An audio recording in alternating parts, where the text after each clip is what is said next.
Thank you for joining me today at A Touch of Blue Studio with Drawing with Grandma. You might recall in my last lesson that I mentioned that I wanted to get back into the studio and get some new work accomplished and to begin this channel again. So I started this new study board of drawings and I walked you through how to form the skeletal approach to this hawk and to develop him fully from a basic drawing into a full valued image. But I decided that I'm going to start another bird, and then I'm going to create a oil painting out of oil pastels and linseed oil on canvas. But like I always do, I always begin a painting by doing a preliminary practice sketch.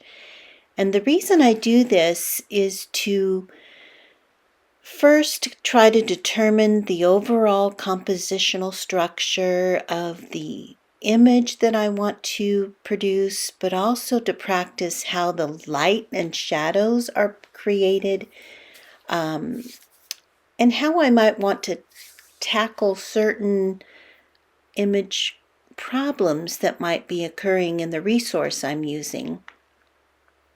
Fortunately, I have a beautiful resource of an owl that my brother-in-law took, and I last year did another painting of this owl in a different position, and you might recall that lesson. You may want to go back and view it. It was an oil study on canvas. But this position of the same owl, my brother-in-law didn't think that the image was as interesting because it was a blurry photograph, but it's going to make a beautiful painting. And I really think that the position of this owl is going to be perfect for what I'm after.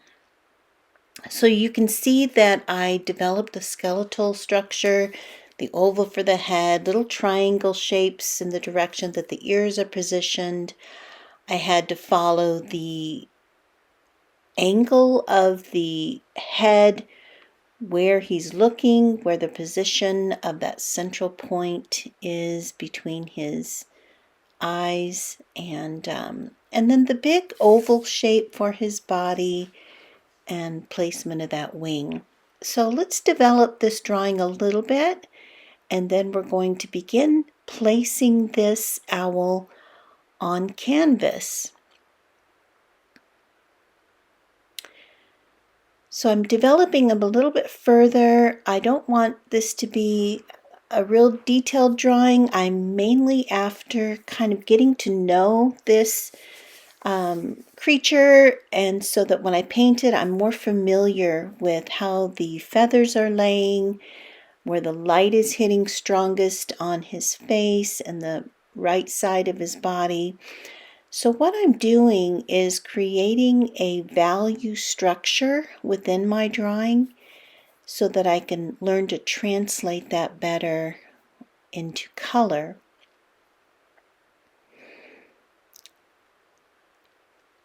The right side is where the light is coming from, and that is going to have lighter values, which is the dark and light ranges of tone that we put in with a pencil, and then later with color if we choose to do that.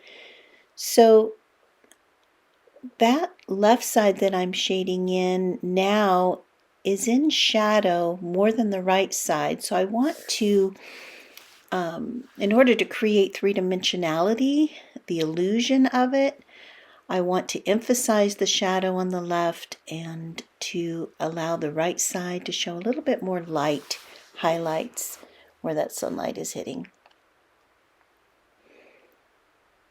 I also, with every stroke I make, I want to emphasize the light, but I also want to develop some of the patterns within his feather structure anything unique about the bird that kind of helps to tell his story about who he is, how he's designed. And so here's a basic sketch that has helped me to develop this bird into a way that I am familiar with it and comfortable with it as I begin a painting. So this is how I want to interpret him on canvas.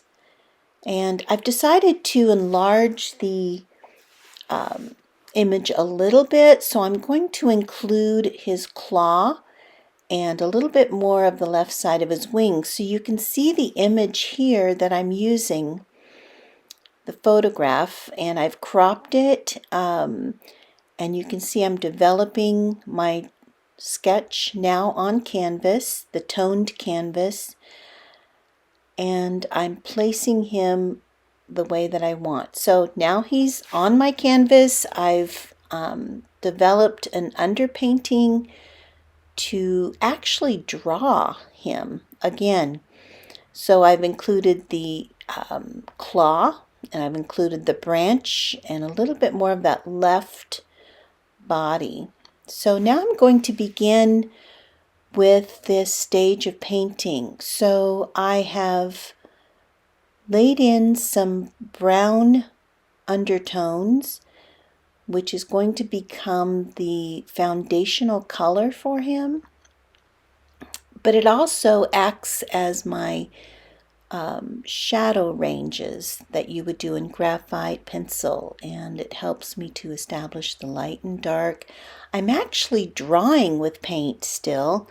I consider painting a form of drawing. I'm just drawing with the brush instead of a pencil, and it helps me to keep that attitude of quick gesture, of creating the illusion of form through blending these tones as I would with a pencil. And I can easily make corrections, so I try to keep loose and comfortable. I can wipe off something that I'm not comfortable with, but most of this can be corrected along the way. But I'm still wanting to correct my drawing, make sure that it's accurate with the image that I'm using, but I also need to establish the forms of those shadows and light contrasts within this image. I want the emphasis of the light to be very strong on that right side of him, and then emphasize the beautiful transition of shadows that you can see on that left underside where his wing creates a shadow under his leg right here, and then building just beautiful layers of shadow on his foot, his claw, and I need to reestablish that. My brother-in-law doesn't realize the beautiful resource he has taken, even though the photo itself is a little blurry. For painting, it's going to be lots of fun. So I'm looking forward to this. So this video is part one of the finished work, and of course I wanted to reemphasize that I'm using oil paint, but I'm doing my underpainting with oil pastels and linseed oil just to kind of develop the structure. So you can see I'm using oil pastel, kind of a soft gray. It's not, it looks white, but it's a gray, and it's going to help me establish that right side of light, and I'm going to work it right into that brown tone and to come up with some medium tones there. So I'm going to have my dark shadowed areas, my strong light, and then my medium tones where they are applied. He looks a little bit funny still, but we will shape him up.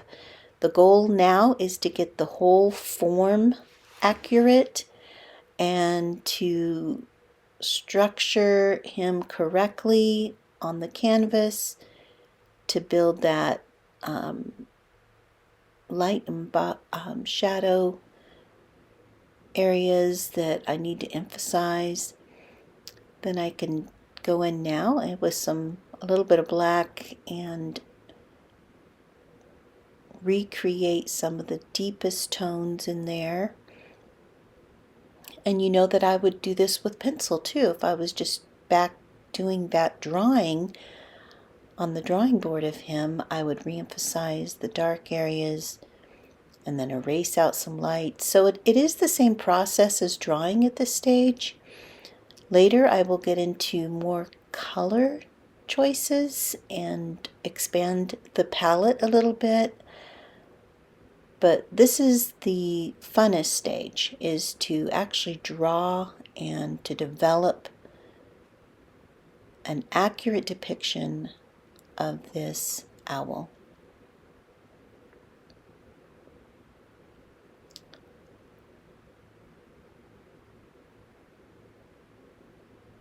So by mixing the brown, the black, and the soft light gray, I can come up with 5 or 6 different variations in just a few minutes of the tones and the shades. So those will expand later and we will come up with even more.